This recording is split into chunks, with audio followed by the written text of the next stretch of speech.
Our Honorable Prime Minister emphasized while inaugurating Semicon India 2023 that India wants the whole world to benefit from its skill, capacity, and capability.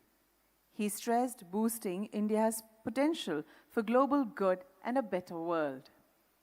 Let us deliberate on international collaboration for trusted and resilient semiconductor supply chain through a panel discussion.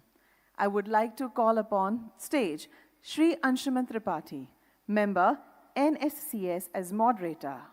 We welcome you, sir. We also wish to welcome the panelists, Shri Mike Hanke, Consulate General, U.S. Embassy. Welcome. We welcome Ms. Koyoko Hokugo, Minister, Economy and Development, Japan. Welcome, ma'am. We welcome Ms. Georgina Rose Mackay, First Secretary, Australian High Commission. Welcome, ma'am. And last but not the least, Shri Arijit Ray Chaudhary, Professor, Georgia Tech. Welcome, sir. As the panelists take their seats, let me introduce you to Shri Anshuman Tripathi. He's a member of the National Security Advisory Board, a Sloan Fellow from Stanford Graduate School of Business. He specializes in creating entrepreneurial ecosystems worldwide in semiconductors, cyber physical systems, aerospace, defense, and holds a US patent in semiconductors. His research on hardware Trojans was also acknowledged by the US DoD. As a chip designer, his designed chips have accumulative sales of over 1 billion USD. May I request Shri Tripathi to kindly steer us through the imperative discussions during this session. And one more time, a big round of applause for all the dignitaries on the dais. Thank you.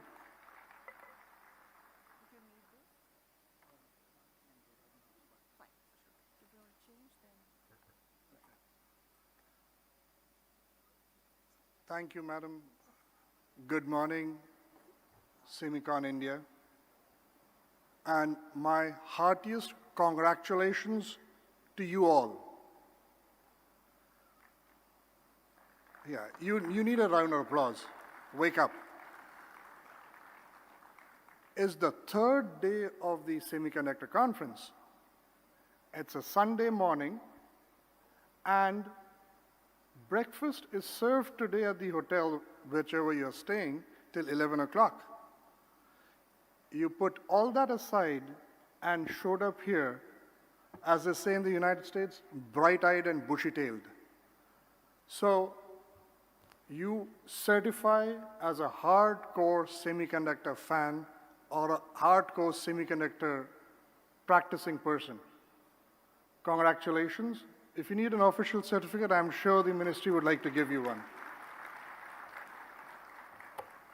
So, with that, we have an excellent panel here for you today. We'll talk about the larger things because we have now come on stage to talk about how we can collaborate and how internationally we can all work together. Many countries have now signed up and also created their own incentive packages for onshoring as well as collaboration. As we all know, not one country can do it all. So, in the excellent panel that we have today, we have Mike Hanke, the Consul General of the United States at the Consulate General in Mumbai. He's been here since August of 2022. Prior to this, he was the Deputy Chief of Mission in the U.S. Embassy in Amman. He is a senior Foreign Service officer since 2001, holds a bachelor's in International Affairs from George Washington University, a master's degree from the Indiana University, and has worked deeply to create ties when he was at the U.S. Consulate General in Dhahran, Saudi Arabia, in the Saudi oil industry. Sir, I guess now you're in the new oil, the semiconductor industry. Welcome, sir.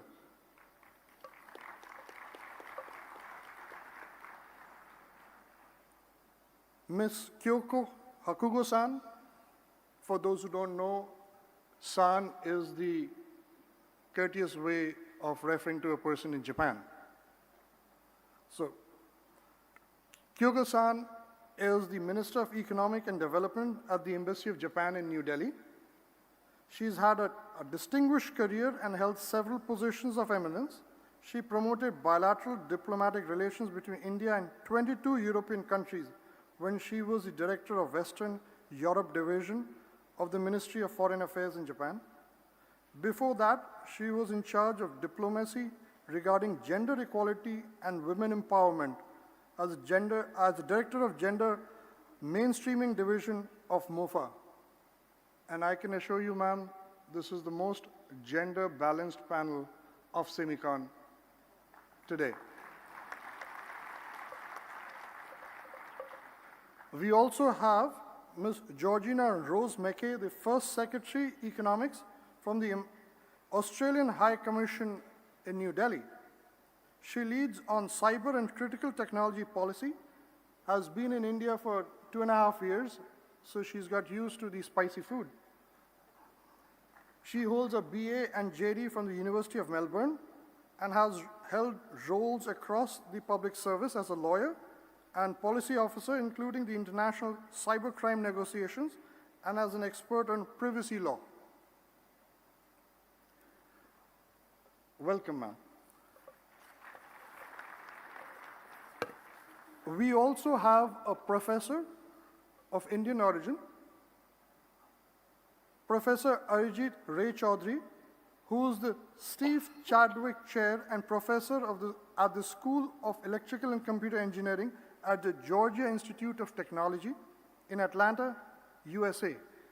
I should probably speak with more Georgian drawl, pull my words a little more down, but for the time being, I'll stay Indian. He has done his PhD from Purdue University, which jokingly people also say the Purdue University. And as many might feel that in the group of diplomats we have a professor, then let me remind you, Semiconductors only works on impurities. We need one person who's different from all the others to get the conversation going. With that, I'll take my chair in there and ask the first questions from there. Is that okay with the team? Or, I think, yeah, Dr.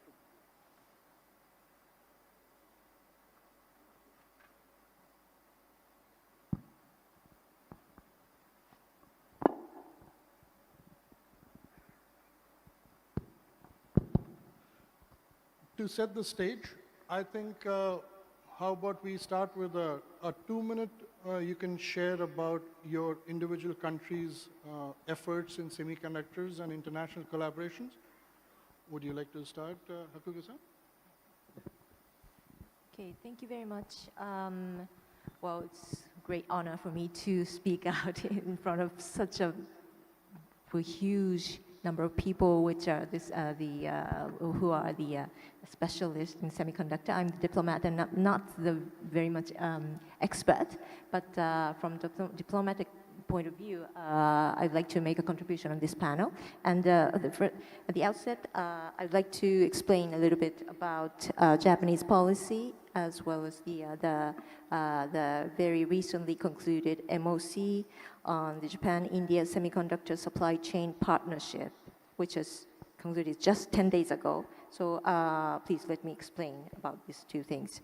And as regards Japanese policy in semiconductor, it comprises 3 steps. The first step is to strengthen the supply chain for general purpose semiconductors used in cars and cell phones or other electronic devices. And the second is to catch up with cutting edge technology of the world. The Japanese technological capability is said to be 10 years behind the state of the art. And the public and private sectors in Japan are making concerted efforts to get closer to 2-nanometer technology. And the third is the R&D of next generation technology, such as those used in quantum computer through international cooperation. And for the first step, the government is trying to realize resilient supply chain, for example, through giving assistance to the establishment of factories with TSMC in Japan. And for the second step, Japan has established LSTC, namely Leading Edge Semiconductor Technology Center, as open and collaborative R&D platform for cutting-edge technology, where cooperation among the US, EU, and Japan is being promoted.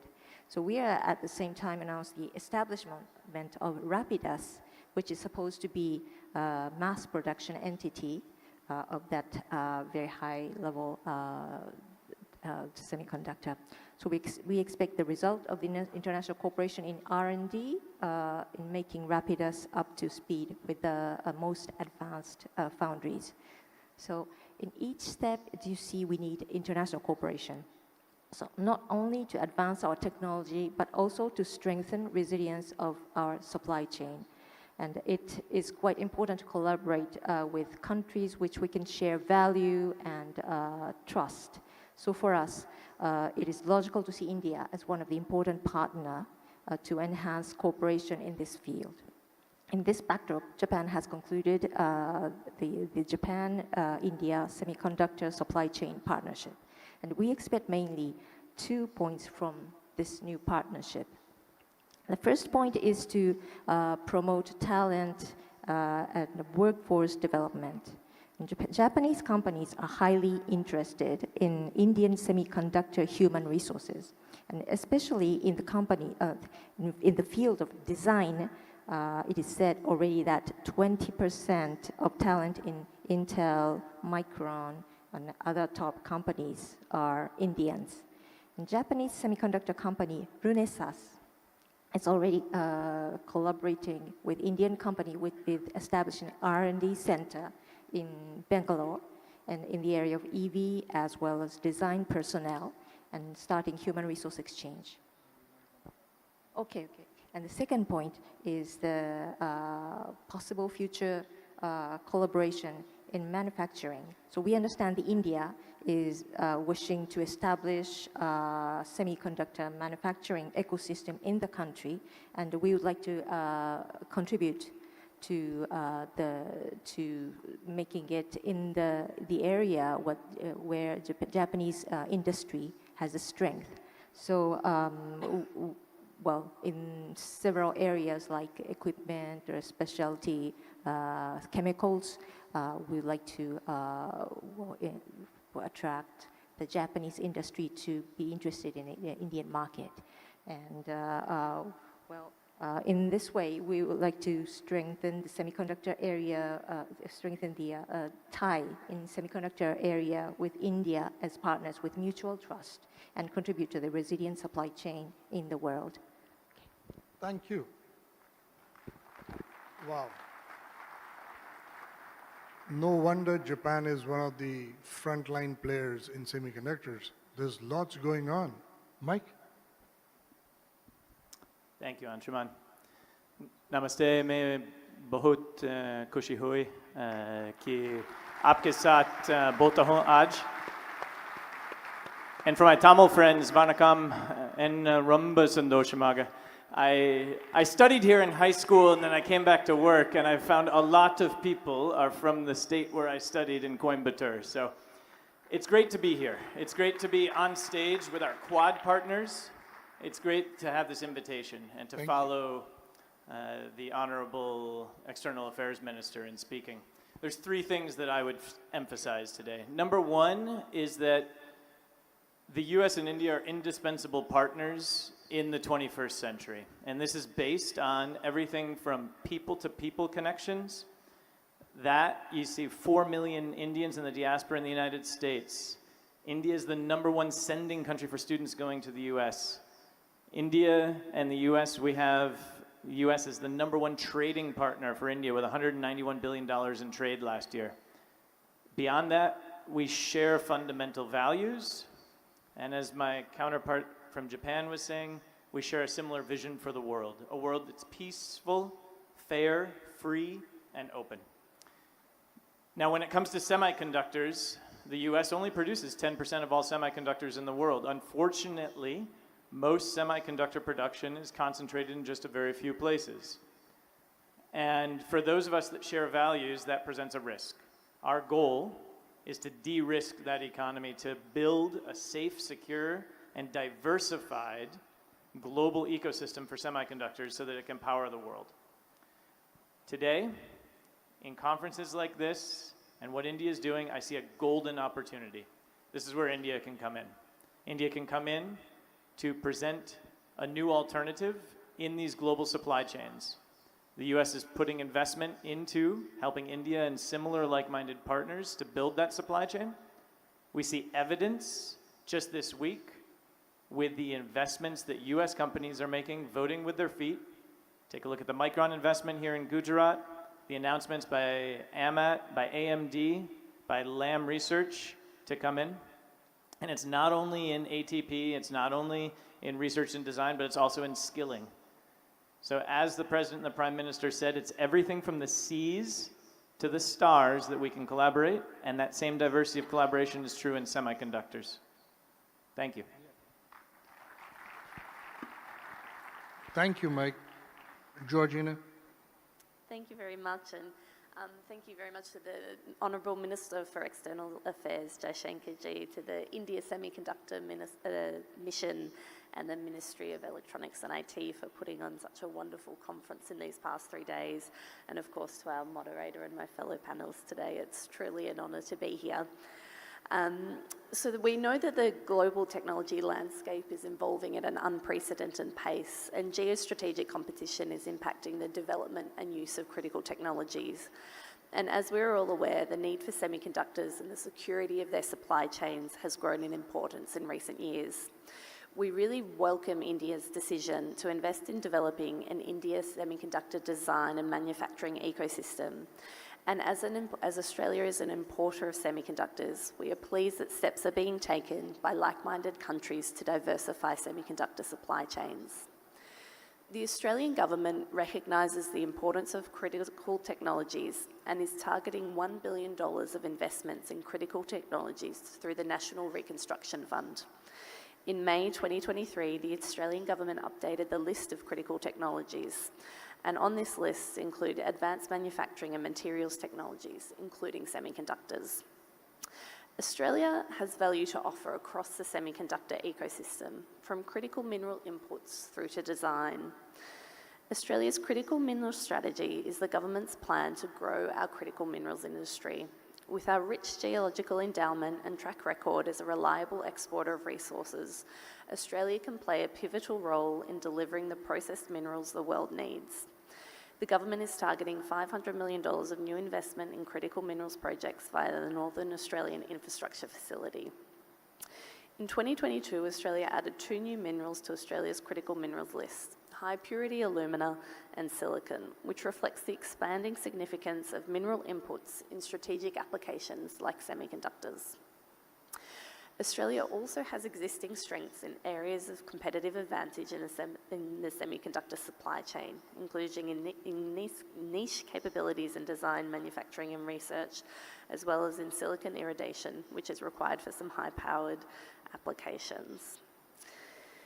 No single country can tackle the geostrategic challenges presented by critical technologies on their own, and Australia is working with our international partners to invest in and safeguard our critical tech industries. Strong partnerships are essential to realising our shared vision of a region that is open, stable, prosperous and respectful of sovereignty. In March this year, Australia and India agreed to deepen cooperation and extend existing commitments to the Australia-India Critical Minerals Investment Partnerships. Investments under the partnership will seek to build new supply chains underpinned by critical minerals processed in Australia that will help India's plans to become a global manufacturing hub, including for electronic vehicles. We are also pleased to work with India under our framework arrangement on cyber and cyber-enabled critical technologies, which provides a strong architecture for government-to-government engagement.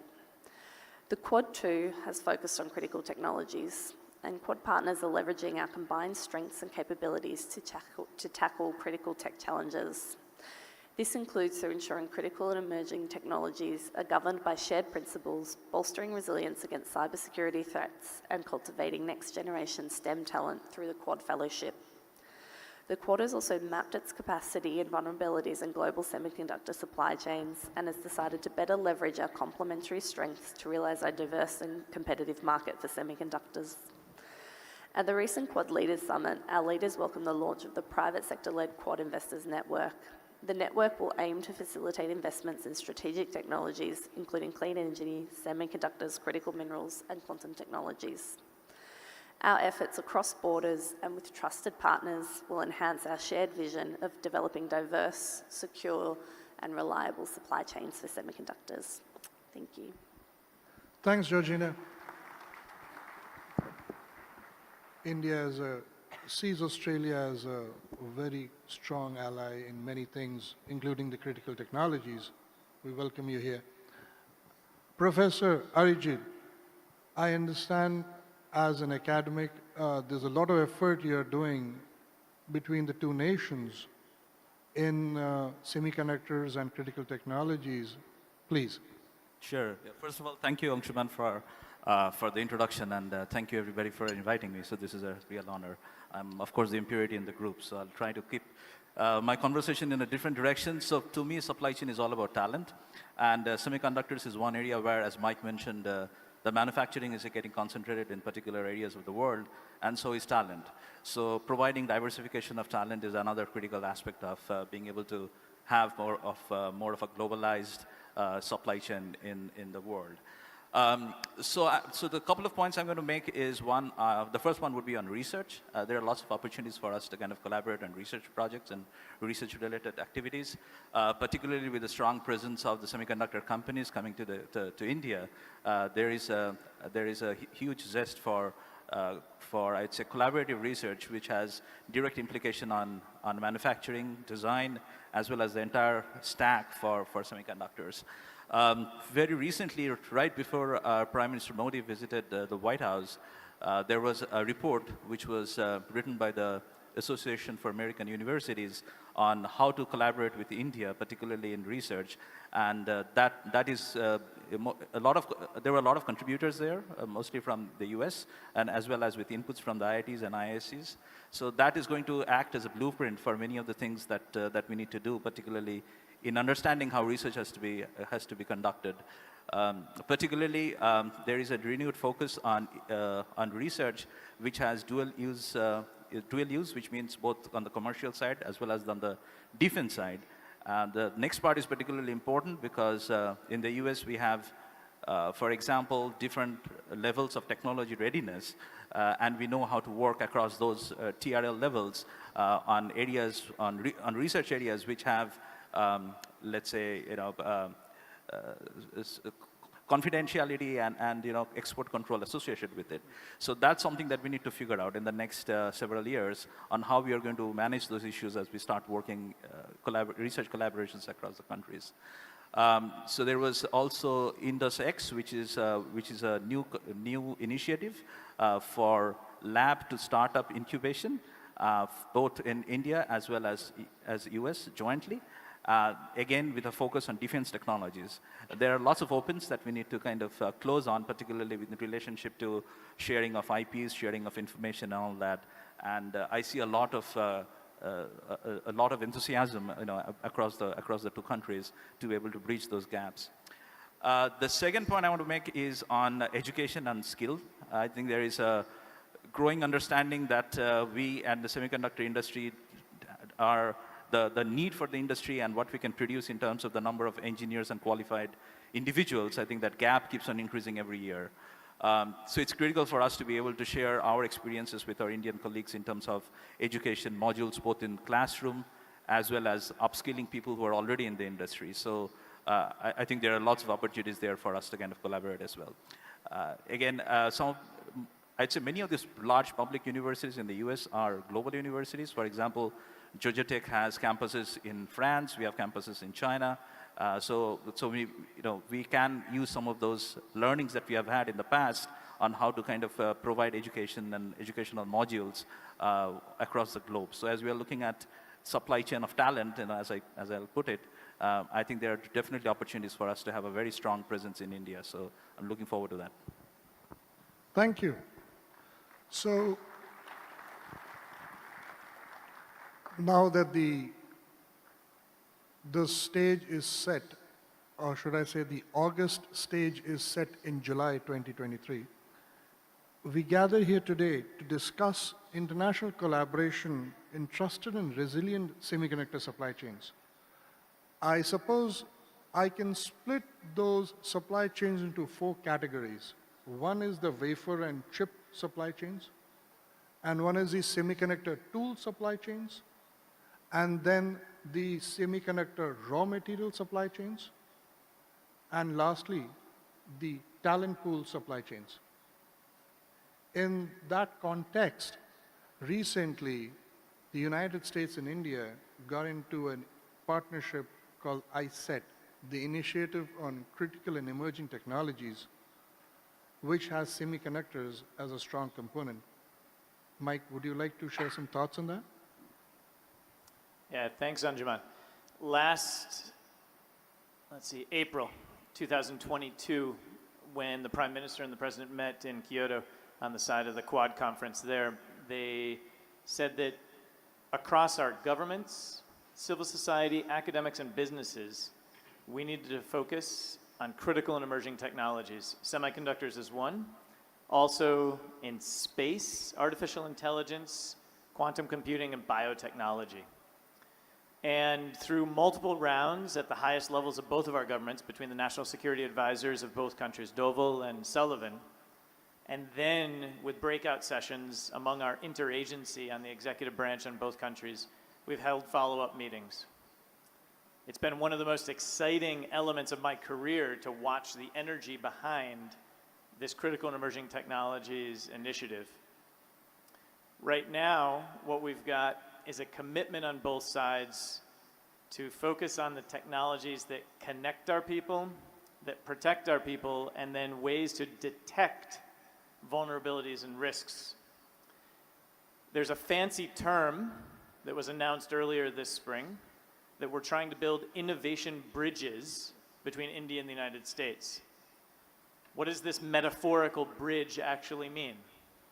Specifically, it means that the governments are going to create the enabling conditions for the semiconductor industry, as a good example, to thrive by convening people, bringing them together in expos, by specifically recruiting small and medium-sized enterprises, startups, all of that ecosystem that help a major industry like semiconductors thrive, by inviting venture capital and finance into the table so that there's finance to enable these businesses, and by convening the partners to make sure that the human resources and skilling are done well.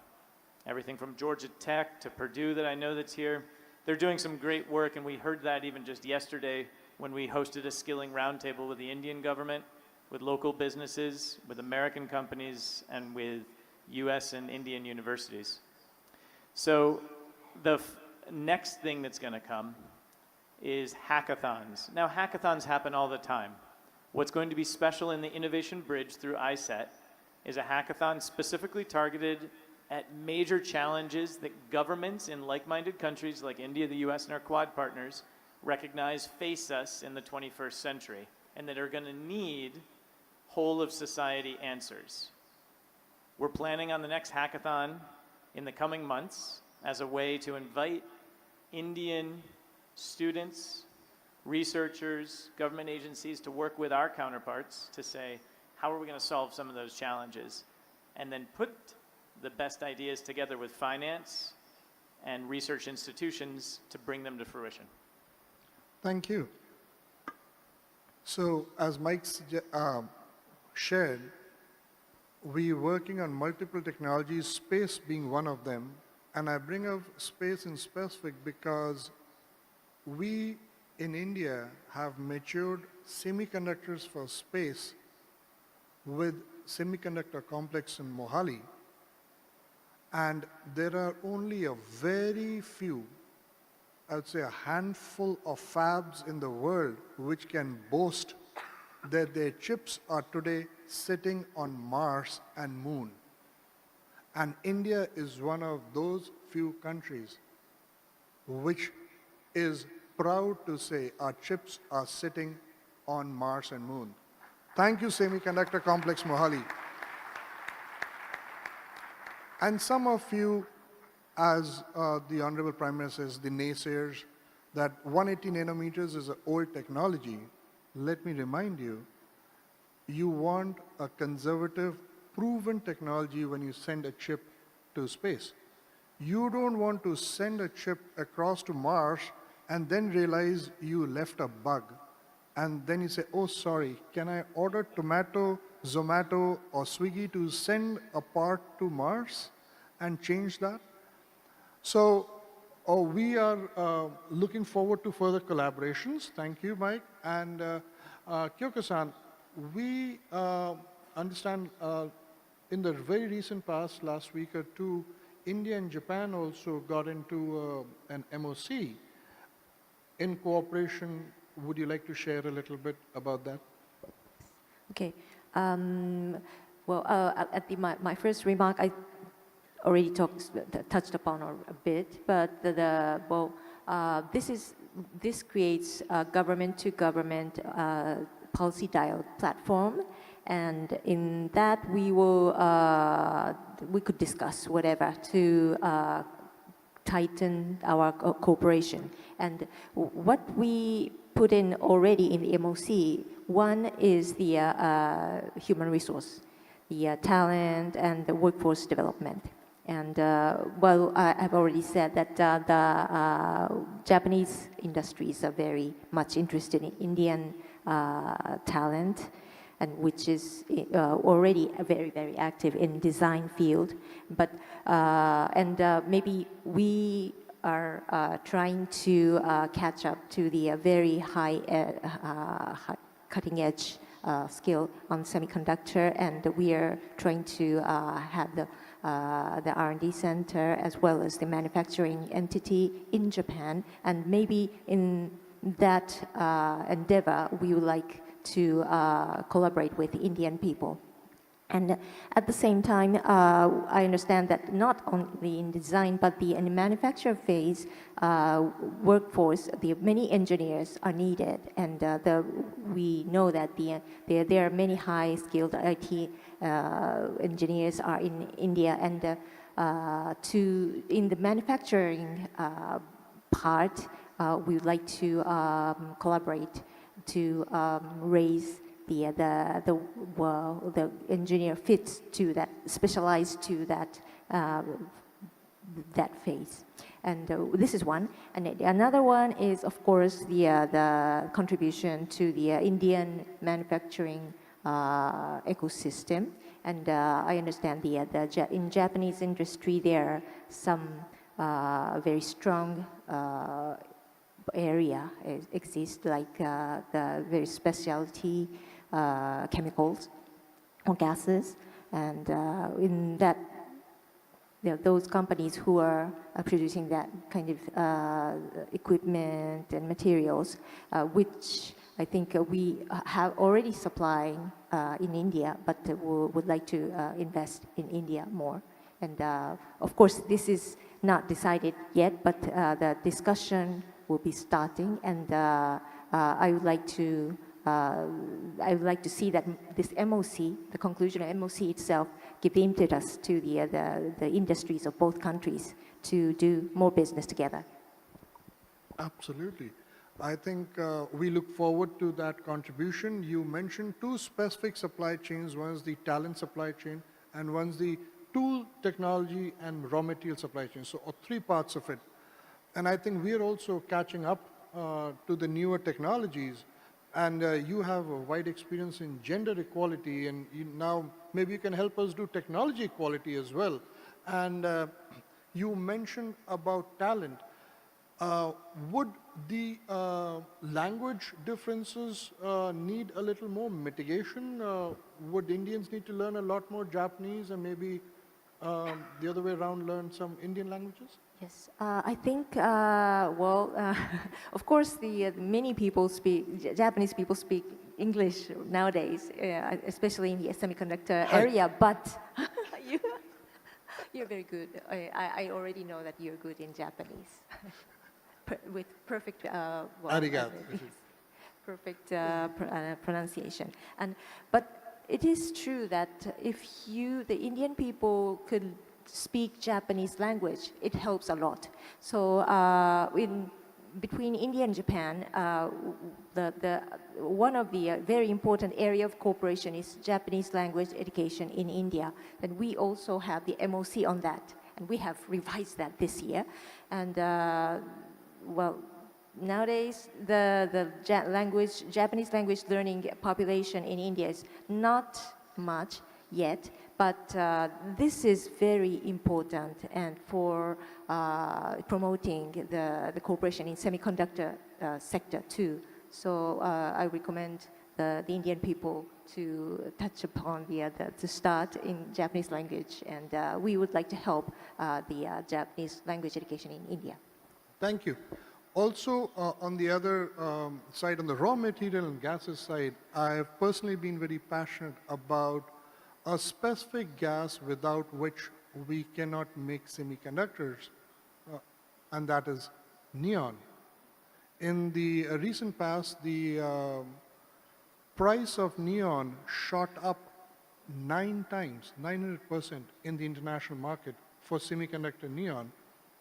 And neon is harvested from air. It's 0.0018% in the air, and it is usually harvested in air separation units, which are usually used in steel production.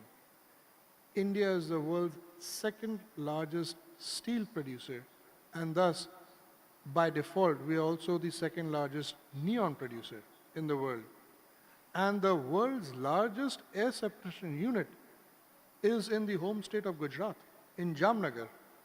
So we have enough neon to supply to the whole world and be the neon capital of the world. All we need is Kyokusan and the Japanese industry to do the last mile processing of purifying the neon to semiconductor grade.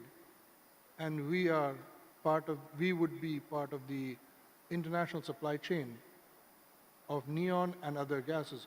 May I put that as a request for the governments to look at in a more serious way to invite companies around neon and other critical semiconductor technology gases in India? As we know, Japan has a lot of technologies around it, and as you just mentioned. Thank you very much for this information. This is very, very precious, and I didn't really, I expected that this concrete request come in this, this panel discussion, but this is very, very, potentially fruitful, the source of cooperation. Thank you so much. Yeah. I will, of course, convey to our industry. Thank you so much.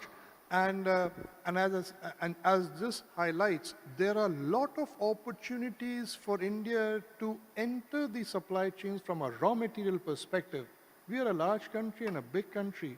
And many other, like we had the panel yesterday on the gentleman from Inox talked about the possibility of semiconductor grade gases and some of these gases that are already being produced in India.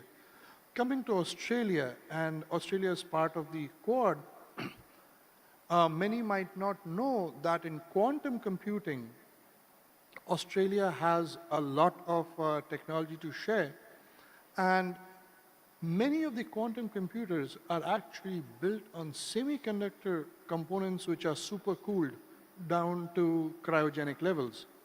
Georgina, you want to share? Thank you. Thank you for such a good question. So I think quantum computing is a good example to show how semiconductors is such an integral, critical technology, but of course there are many more that semiconductors feed into in a bit of a network of essential technologies that we're all focused on. And the benefit of groupings like the Quad and bilateral cooperation is that we get to exchange expertise in semiconductors, but also more broadly where we have areas of expertise and comparative advantage to share. So Australia has a very strong quantum technology history. Australia has been teaching quantum technology programs at university from 30 years ago when many countries weren't doing that, and now many of our experts in quantum tech are leading on research across the world in the private sector and in governments and academia as well. We like to think we punch above our weight in quantum technologies, so there's already significant venture capital investment in Australia. So we capture a 3.6% share of global venture capital for quantum from 2017 to 2021. And Sydney, our biggest city in Australia, is already home to one of the highest concentrations of quantum technology research groups in the world. And this includes our experts at the Sydney Quantum Academy, which is a partnership between the government and 4 of our Australia's best research universities. Australia has also laid the foundation for hardware technologies such as silicon and optically based quantum computing systems. And the knowledge that Australia's research has generated over the past decades has gone on to influence almost every aspect of the quantum fields in the world. And just to touch on as well, one of the areas you mentioned and my esteemed colleagues have mentioned as well is the education aspect. Australia has world-class research and education institutes, and it can be an important player in the early tertiary stages of people who will become semiconductor experts. So trade in education services is actually the most significant service we have to India. There's 88,000 Indian students studying in Australia, many of whom study in STEM fields. And then recently, one of our premier universities, Deakin Universities, has announced it will be the first international player to set up an international university campus in Gift City in India, and that will be focusing on digital technologies and things like science and engineering as well. So I think it just shows the strength of our education partnership, that we can exchange our talent across borders between Australia and India. Thank you. So you mentioned about the core technology in Sydney and the research groups out there. India has set up the National Quantum Mission, and maybe in the future we'll see some collaboration between the two countries, especially as part of the Quad in every respect. And you mentioned about the high amount of STEM talent coming from India to Australia to study. And Professor Arijit and I both went to grad school in the United States. And I think we can both say that with confidence that no matter where is the research, no matter where is the fab, and no matter where is the chip being designed, there's a bunch of Indian engineers who shall be sitting behind those computers and those tools and making it. Arijit, you have views on that? Yeah, sure. I think that has always been the case, right? The Indian education system has always been very strong, particularly in STEM, and has produced world-class engineers. So over the last several decades, and for the scale, I think one of the things that I feel is one of India's strong points is the scale, right? So the workforce that we need is at scale, and India can produce the talent at scale. Some of this workforce will end up being in the US, some of them will end up being in Japan, some in Australia, and some of them will come back, after, let's say, getting their education in other countries or in India and start working in India. So I'm seeing more of this, of more of our students of Indian origin being all over the world and contributing to the semiconductor industry in various ways. So I think that will continue to be the trend. And, one of the things that I keep on saying in the, at least in the US, is, more of the students in the US also need to kind of study engineering. I think there is a very strong sense that, the Indian engineers are doing so well. I think the other countries also kind of, the engineers in their domestic, whatever countries, also need to kind of, collaborate better. I think we can work research and education together. So I think we'll be all winners if we can do that. Thank you. So we have Professor Ajit saying with confidence that the Indian engineers shall power the semiconductor juggernaut of the world. Mike here welcomed Indians in the talent pool in the United States. But I'm a little confused.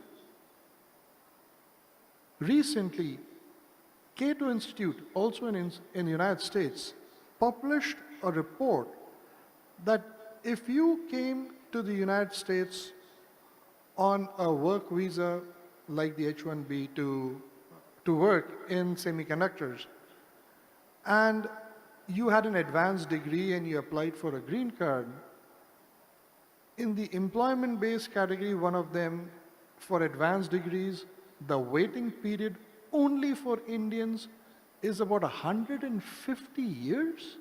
Is that correct?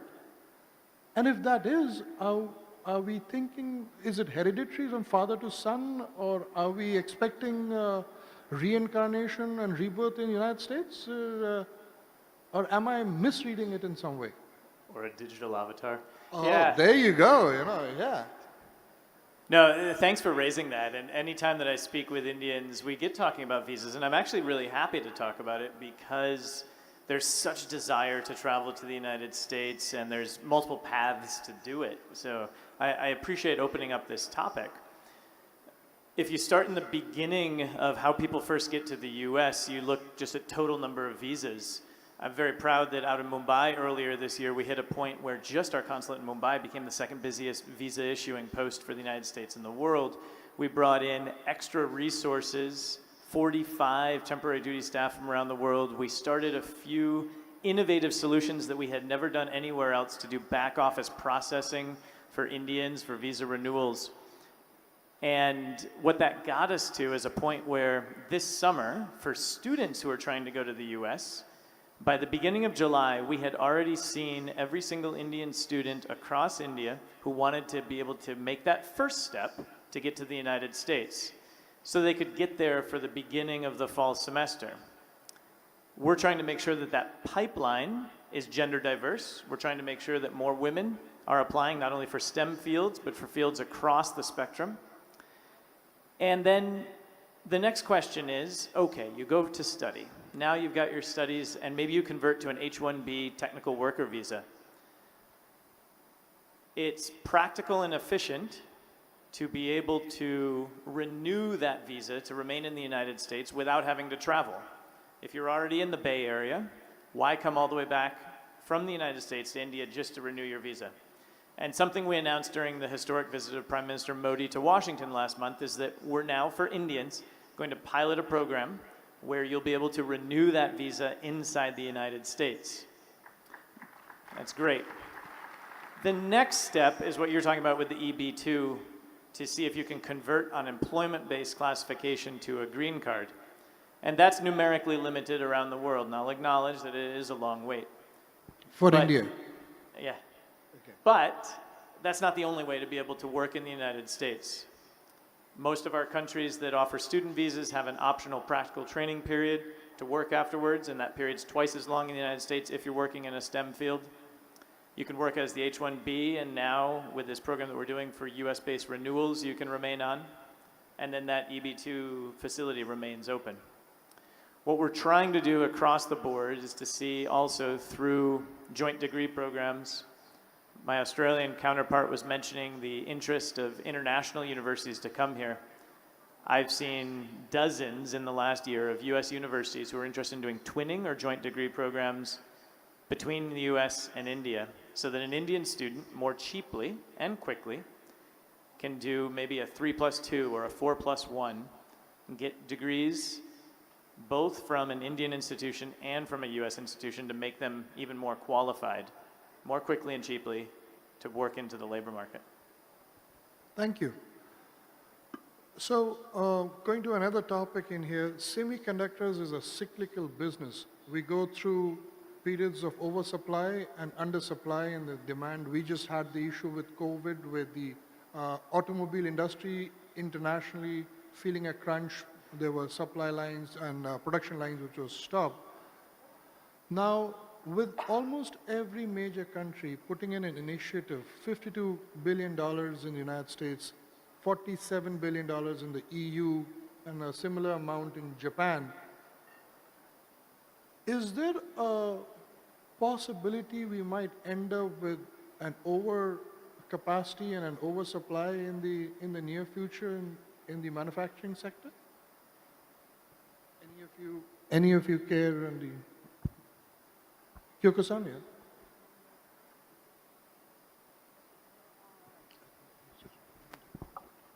Thank you. Well, I think Japan has considered a similar thing very recently, and we have concluded with EU an MOU for the cooperation on the semiconductor sector. And in that MOU, there is information sharing clause on the subsidies that the both are providing for the semiconductor sector, and with the thought that if those subsidies, this kind of government assistance is not provided coordinated way, may induce the overproduction of the some kind of material, some chips, etc. So we will create the information sharing system on that and try not to have the grid to surplus on this kind of the kind of the failure of the market. And also we will create among Japan, between Japan and EU, create the early warning mechanism for the disruption of the supply of the semiconductor, in order not to have for example, the shutdown of the factories during the disaster or the pandemic. So to prepare for that.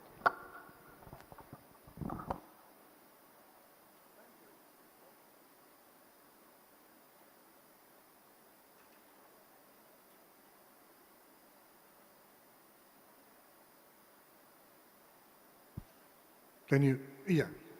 Thank you, Kyoko-san. Mike, would you like to? Yeah, absolutely, thank you. Using a very similar approach to my Japanese counterpart, we've looked at what we can do through the CHIPS Act funding. This is $52 billion. We very much have the philosophy that we want to support the entire world ecosystem on this, especially among like-minded partners and friends.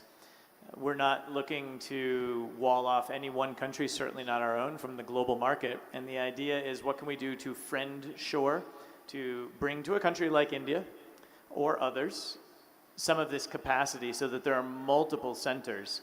To the question of gluts or shortages, we've got $500 million set aside in the CHIPS Act over the coming 5 years to study with like-minded partners and set up a near real-time system to track the supply chains and the vulnerabilities that might exist. Our goal is to make sure that we can create that secure, resilient supply chain.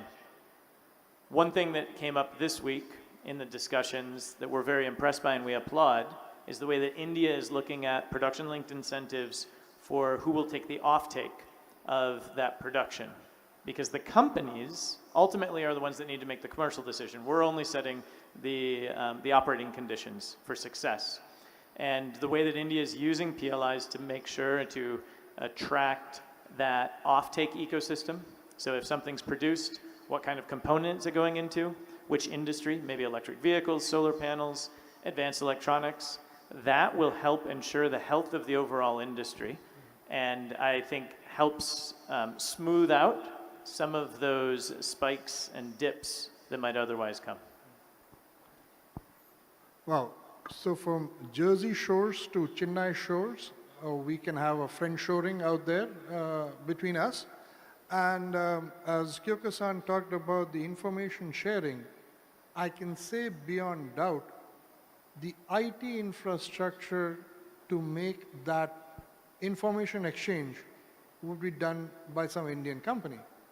So it would be easy to come on board and also be part of that information sharing between the larger group, as Mike just talked about it, not about stonewalling any country. In that context, when we say that we want to have all the countries going in, if I look at the dissection of the $52 billion of the CHIPS Act, I understand $8 billion is demarcated for manufacturing. Is that correct? I think it's around there. And India, in its semiconductor mission, has put together $10 billion, of which the whole could go into manufacturing. So we are neck and neck of the 8 and 10. Maybe there is a possibility of further collaboration on the manufacturing sector, and we can have more of the manufacturing of the fabs with the United States and India? Well, I think the first step to figure out where we go on this has already been taken. In March, our Secretary of Commerce, Gina Raimondo, signed a memorandum of understanding with Minister Piyush Goyal to commit to determining exactly what you're talking about. How can we put each of our nation's resources towards new commercial opportunities, towards R&D, and towards skilling? And through that, there are subcommittees to determine exactly how we can collaborate and coordinate between our countries to create those business opportunities. I know that the studies are going on that. There's been an initial report that's come out, and I think in the fall, there's the expectation that our two countries together will be able to make a proposal to say, here's exactly where we want to focus on to take this forward. Oh, fantastic. So, like Nikkei Asia carried an article recently that the information sharing was between US, Japan, and the EU. So in the very near future, we could see India also on that table, because, as I said, under the table, the connections in the IT sector is being done by the Indians. so yeah, so we just need to come from under the table to over the table, and we would be part of the system there. Also, on the higher end of technologies, in the EUV sector, where we talk about the 5 nanometer and below, there's a lot of national pride in those technologies.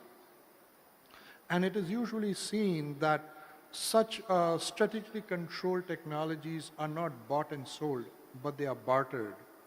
So if we look from the perspective of individual countries, what are the areas you would think in Indian technology and raw material landscape would be a good exchange for a critical technology of the high-end semiconductors between your country and India?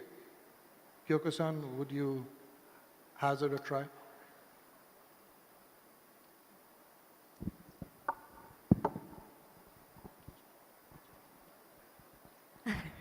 Okay. Well,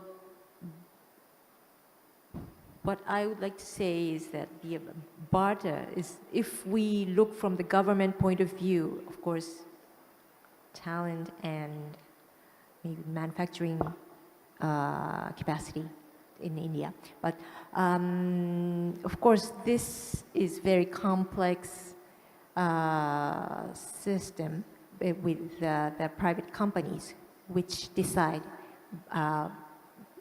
each companies decide with their market, well, the mechanism. And of course, barter, what we as Japanese industries as a whole interested right now is the people, Indian people, the talent that you already have, and you are very active anywhere. And we are also trying for the cutting edge technology, maybe together. So in that sense, we could collaborate in the R&D or in some manufacturing part as well. And as you said right now, about the NIOM, for example, this kind of raw material and the equipment that Japan has strength. This part will be the thing that we could provide to you for the thing you would like. So this is the barter between talent, Indian talent, and our manufacturing ability.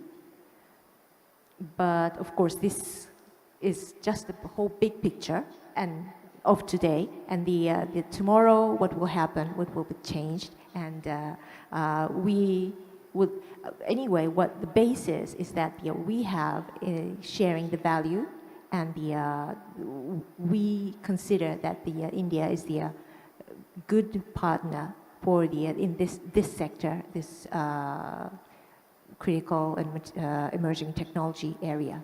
So in that basic context, we could discuss in which part and in which element we could collaborate on. Thanks. Mike, so we've already talked about the talent pool sector of collaboration that is already going on and could further grow. What other sectors do you think a collaboration on the barter perspective that we just talked about, do you think would be a good opportunity space for the Indian industry to look at?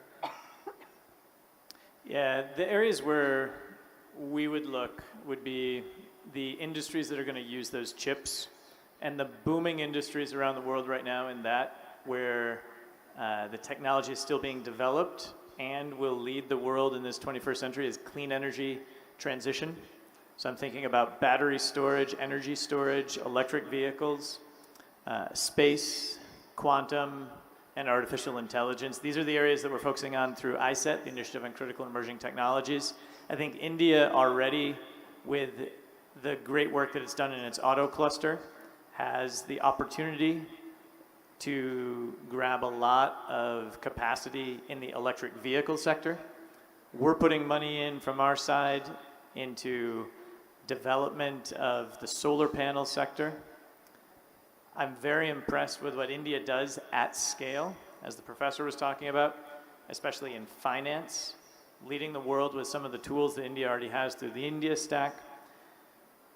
Delivering and developing these tools in a way that respects IP and privacy and can be shared with the world, I think is a real growth area for India. And the components, the fundamental foundational chips that can drive all of that, that are intertwined with the applications, I think could be a real area for Indian growth and leadership, and can frankly help deliver to the entire world, again, this values-based, democratically based and driven vision that India does so well at home here. And that's why we're so happy to collaborate with India, because, and with our other partners on this stage, because our technology is enabling our democracy, which is enabling the technology. It's a very nice synergy. So some of these things that I just mentioned would be where I think we could go best in the future. Thank you, Mike. I think you hit the nail with the fact of acknowledging the large scale at which India has proven itself to be able to handle. And I think it deserves a specific term to say that this is the scale, because if I'm correct with my statistics, on the population side, India adds the whole population of Australia every year. There's a similar statistic, if I'm not mistaken. Am I right, Georgina? Yes, I think that sounds about so right. we have a complete new Australia coming into India, and so we have a juggernaut scale.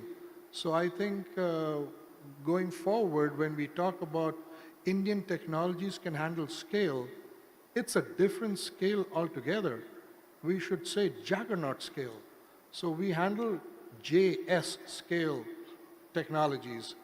You want to add to that from an Australian perspective on the exchange? Yeah, just to say, I mean, I think India is rightly proud of its tech talent here, and I think the world looks at it very jealously. One of the things I always note when I'm talking to my Australian colleagues is that while we're focused on gender equality in STEM in Australia, India actually has much better stats and much better stats than a lot of Western countries on women in tech.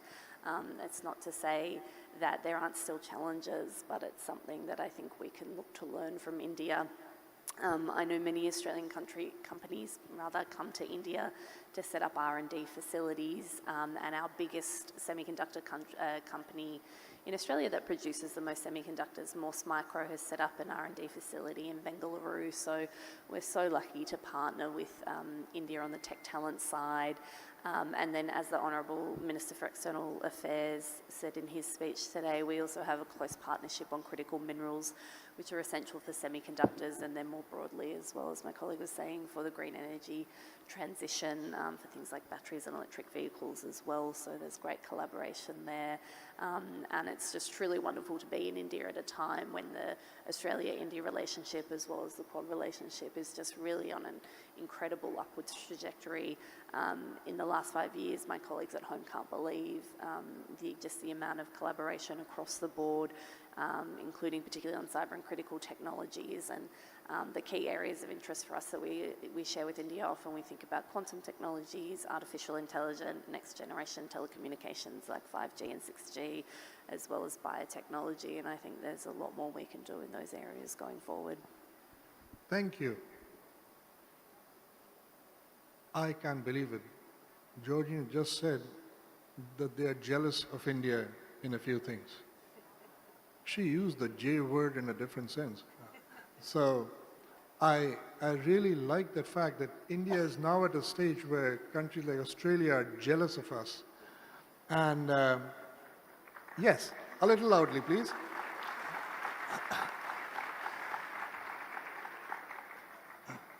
And it's all the hard work of everybody in the industry, in the policy making, in the government, and the students who are sitting up there.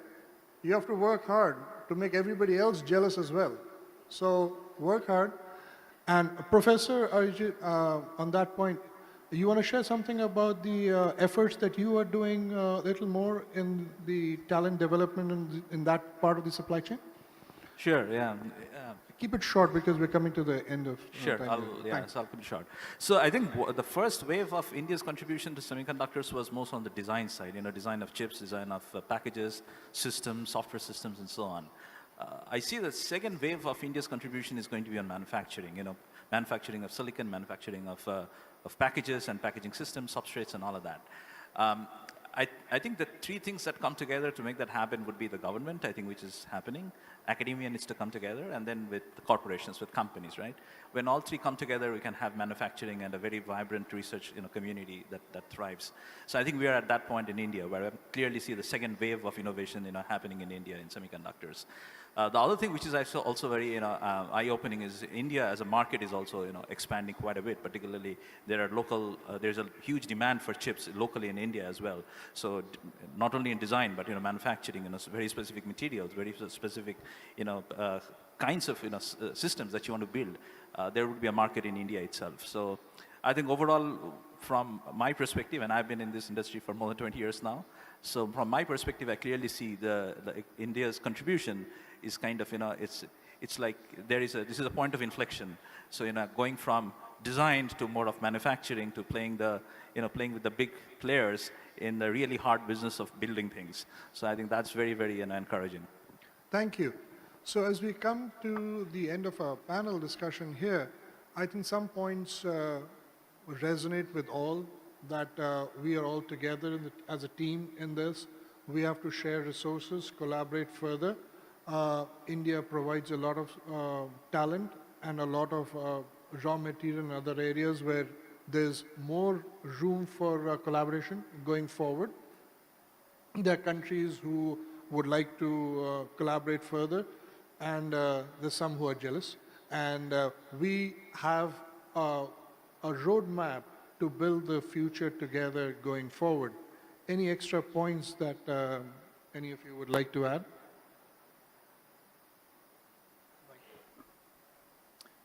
Just to say, I think that events like this are exactly not only what India and like-minded countries need, it's what the world needs. So I applaud India's leadership on pulling this together.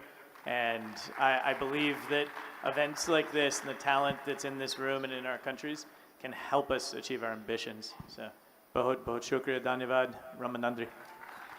Thank you. Do we have time for a few questions? One, two, okay. Any questions in the audience? One there. Could someone pass them a mic?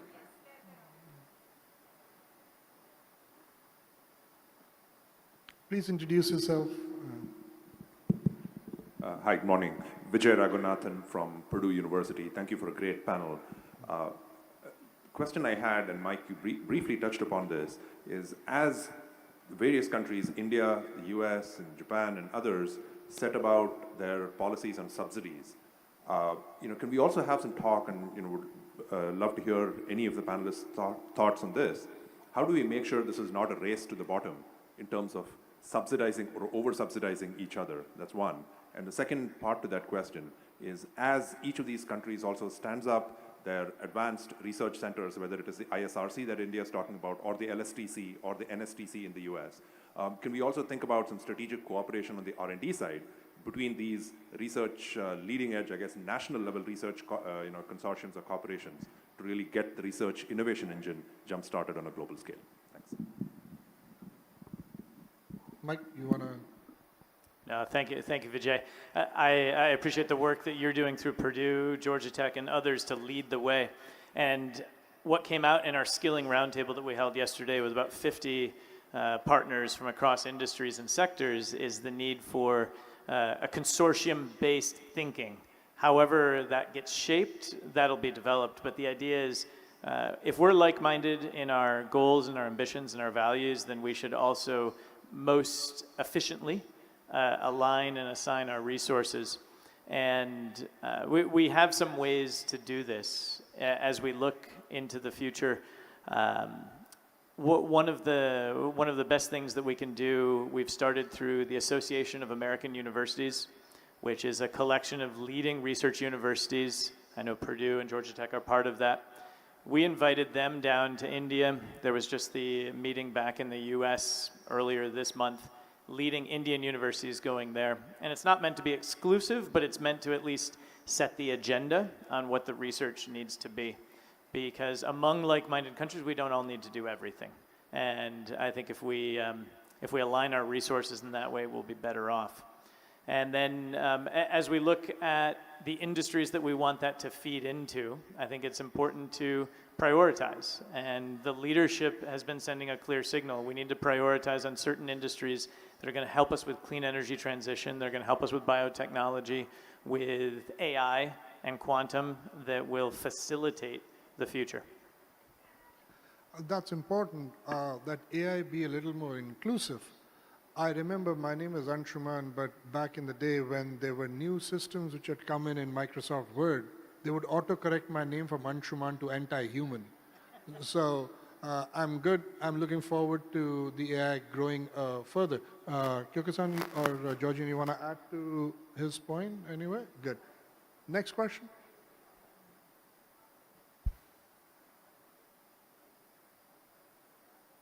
Hello.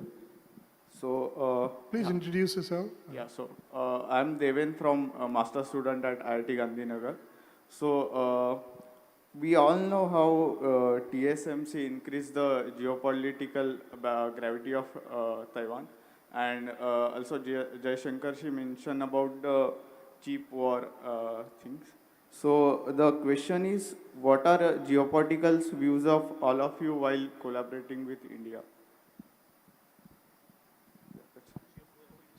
Can you repeat the last part of the question? What Yeah, are the yeah. views on? What are geopolitical views of all of you while collaborating with India? Geopolitical views.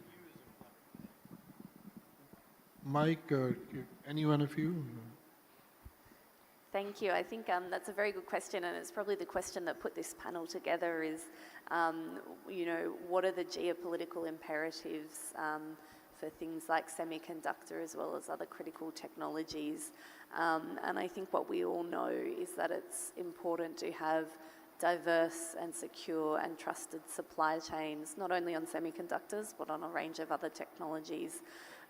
It's a very complex world, and it's even more important to be working with countries like India bilaterally, but also unilaterally through organisations like the Quad, where we can work together and work for, you know, an Indo-Pacific and a world that is open and secure and prosperous and respects sovereignty. And we know that technology is more and more underpinning our security and prosperity going forward. Mike? Yeah, my Australian counterpart said it very well. I think when you look at the recent history, whether it's semiconductors and the vulnerability that comes from having too few producers, if you look at food and fuel, you look at the effects of Russia's brutal invasion of Ukraine, you can see where risks come from having resources concentrated in too few channels. And when we look at semiconductors, the topic of this today, the clear strategic imperative is exactly as my counterpart said, to advance diversity, resiliency, and security of the supply chain so that we can achieve that global vision that we all have the ambition for. It's free and prosperous and open and secure. Thank you. Last question. Are we done? Oh, a lady out there? There's one lady here. Angela, there's one lady. Oh, yes, please. So for excellent panel, thank you, Mr. Anshuman Tripathi. And I was so heartened to see about the gender parity, especially on this panel. My question is, as a venture capitalist, investing in the development of semiconductor and other ecosystem in India, especially looking at Quad, what assurance or insurance policy or buffer do we have that if the relationship with the country north of India changes, that the coming together, this convergence that is taking place, would not detrimentally impact the building of this ecosystem in India? Thank you. You'd start? Okay. Yeah, so, someone wise earlier in my career said, those who try to look into a crystal ball are destined to eat broken glass. So I'm not going to try to guess what's coming. But what I can say is the fundamental values that India, the US, and our partners here on stage share, those have been in place for decades, centuries. I learned this as a student in India. It was, just as I was a student here, it was an Indian student who went to Columbia University, who came back to India and wrote the Indian Constitution. Babasaheb Ambedkar started it with the same 3 words as our US Constitution, we the people. And that vision for a basis of a democracy, of a society that's inclusive and democratic, is shared among all of our countries. I see that only strengthening. And geopolitics will move. It's part of the fact of life, but those values won't change. And the enabling technology for the world that we seek that represents those values is going to be the factor that we need in the coming centuries. So I feel confident, very much so, based on our history and our shared values. Thanks. Just to add to that, as he's confident about the technologies, I'm absolutely confident that no matter where is the fab, where is the materials, wherever is the design, it's an Indian engineer who shall be engineering it all. Thank you so much for an excellent panel. Thank you so much, Kyoko-san, Mike, Georgina, and Ajay. Thank you so much. Thank you so much, ladies and gentlemen, for the words of wisdom and also the assurance given by you.